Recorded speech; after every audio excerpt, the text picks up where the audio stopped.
So we're going to be talking about Renaissance art. Renaissance, the word, literally translates to rebirth. This was a rebirth of the style of art that the Greek and Romans did. The people of the Renaissance time period from 1300 to 1600, over 700 years ago, became obsessed with the Greek and Roman style of art and wanted to recreate it in their current style and with what they know about art now. The Renaissance was known for paintings and sculptures of people. They appreciated the human figure and often made art of nude figures.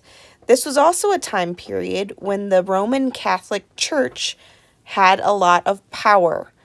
They had a lot of money, and the people with the money make all the rules, and they are the ones that make all the decisions too. Think about your parents. They're the ones that make all the money. They have all the money, so they're the ones that get to make the rules. They're the ones that get to decide what food you eat, what clothes you wear, where you go to school, all those different things.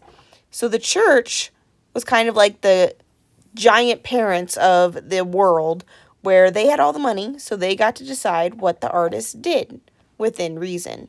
They were the ones that paid the artist to do all of this stuff. It was very realistic in style because the Greeks and Romans were emphasizing realistic and learning all about the human figure. And it was considered to be a great art form that would eventually be one of the greatest arts we've ever known. There were 4 major artists that the Teenage Mutant Ninja Turtles were actually named after. We have Leonardo da Vinci, Raphael, Michelangelo, and Donatello. This statue over here was created by Michelangelo, which we will talk more about in just a second, but he was primarily a sculptor. The first one we're going to talk about, though, is Da Vinci. Leonardo da Vinci was an inventor. He didn't actually do a lot of paintings. He was a great painter, but he didn't do a lot of them. He is known for creating and inventing the parachute, the first flying machine, which resembles a helicopter, and even the beginning of cars. He was kind of like a scientist, but he was also good at art. Art and science goes hand in hand, so it makes sense.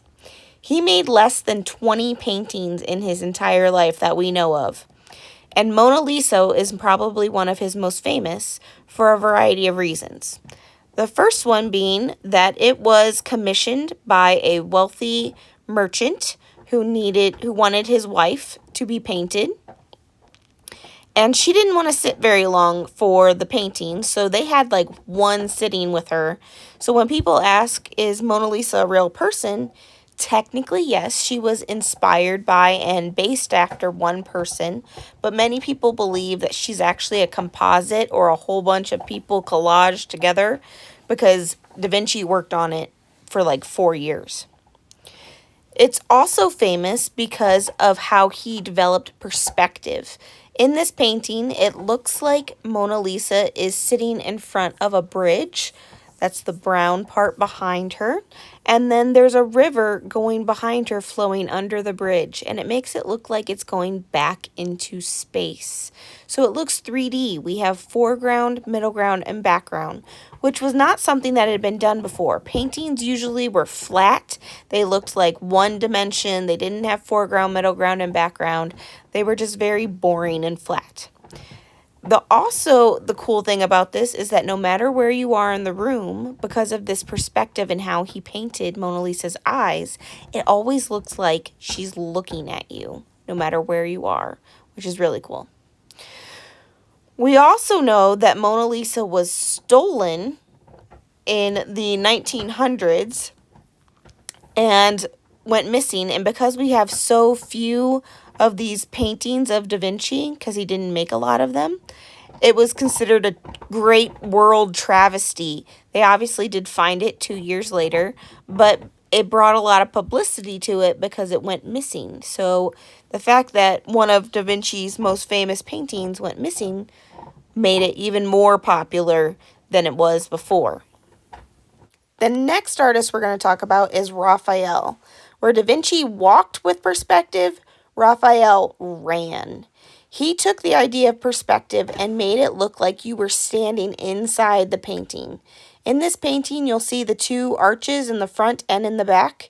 They actually are the same size in real life, but because of how he placed them and he changed the perspective of it, it makes it look like you're in the painting. It's bigger at the front and then skinnier at the back because that's how you would see it in real life if you were to examine something up close and far away. So he took and he made perspective an art form where Da Vinci just started it. Then we have Donatello. Donatello was so famous because he took a material that had been primarily used for weapons and armor and those types of things and swords, and he took it and he turned it into a realistic looking art form. So we have Donatello's sculpture of David right here, and it almost looks like you just took a person and painted them black and have all the details on here, and he created this hyper-realistic sculpture out of what we call bronze. Bronze has been around for thousands of years, but it's never been used to this detail before like Donatello did. And that's what made him so famous and what made it so incredible for Donatello to create this art. Finally, we have Michelangelo. Now, Michelangelo and Raphael were friends, and Raphael was friends with the Pope. And the Pope at this time wanted the Sistine Chapel to be repainted, which is this giant church about twice the size of the gym, and he wanted it repainted.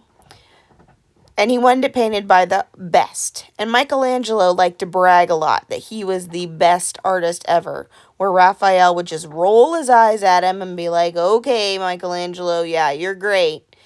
And so Michelangelo did not actually do frescoes. He never learned how to do them. He was more of a sculptor, which is what we talked about at the very beginning of this.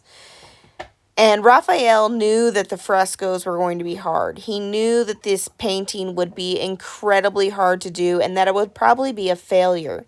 So in order for Raphael to just kind of do an ego check to Michelangelo, he threw Michelangelo under the bus and told his friend the Pope, hey, Michelangelo thinks that he's the best artist ever created, ever invented, or ever created by God. You should have him paint your Sistine Chapel. And the Pope was like, yes, I want the best, so I'm going to have him do it. And remember, the Pope and the Catholic Church had all the money, so they got to make all the decisions. When the Pope came to Michelangelo and told him, I want you to paint the Sistine Chapel, Michelangelo said, I don't really do frescoes, that's not my thing, I don't really want to do it, give it to somebody else. And the Pope said, no. Raphael said that you're the best, I want you to do it. And if you don't do it, we're never going to pay you to do art ever again. And Michelangelo could only do art. That's the only thing he was good at. So if he didn't do art, then he wouldn't survive. So basically what it came down to was either you paint the Sistine Chapel for me or you don't survive. So, reluctantly, Michelangelo started work on the Sistine Chapel. He took 7 years to create the Sistine Chapel because he didn't know how to do frescoes. And the first 3 years were an absolute failure because he didn't know how to mix the plaster correctly. Him and his team didn't do it right.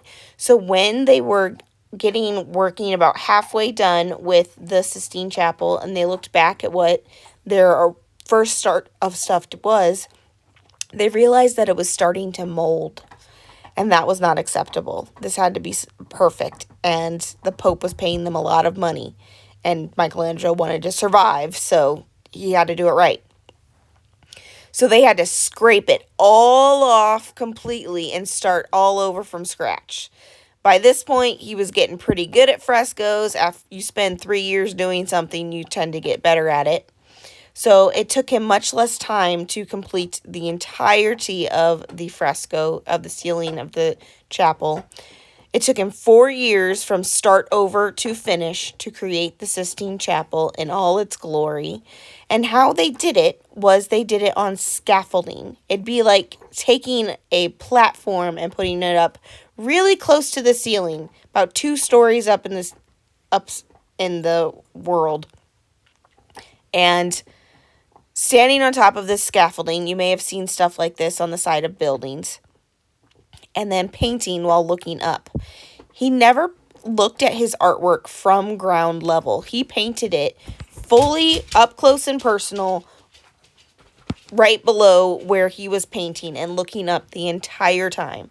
He spent 7 years of his life painting the Sistine Chapel. In honor of Michelangelo, you guys are going to be learning how to make frescoes. The Renaissance was a time of great religion and beliefs, so what we are going to do is make frescoes of something you believe in. It can be anything from ghosts to fairies to magic. I don't care. You get to make up what you want to be your subject matter. So the first thing you're going to do when you get your tray is you're going to get one of the little black trays, and you're going to count and make sure that you have 4 pieces of plaster.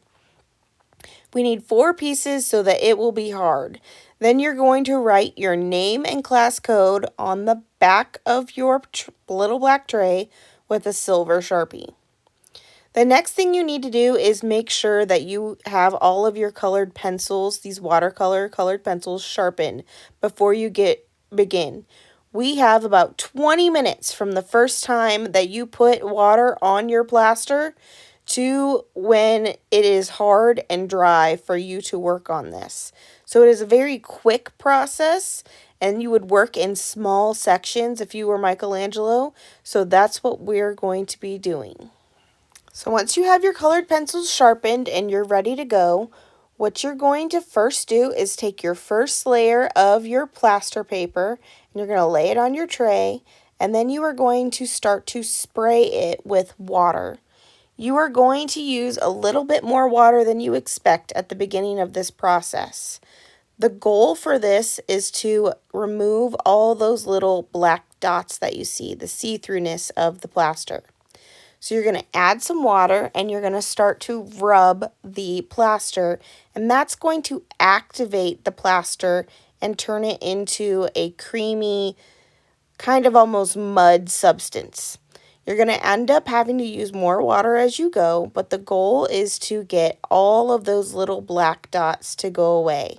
And if your plaster moves on you, it's very easy to just move it back. We are building layers here. If you do not have all of those little dots covered up and gone, your layers will not stick together, and then your fresco will end up falling apart. So it's important to use enough water that you are getting rid of all of those little dots and you are rubbing them away. But it's also important that you don't use too much water, because if you use too much water, then your fresco is going to be soggy and it's not going to stick, and it could actually mold just like Michelangelo's.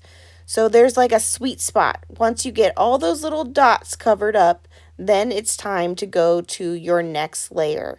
And that next layer is going to absorb some of that water. So if you have too much water, it's okay. You will absorb it as you go.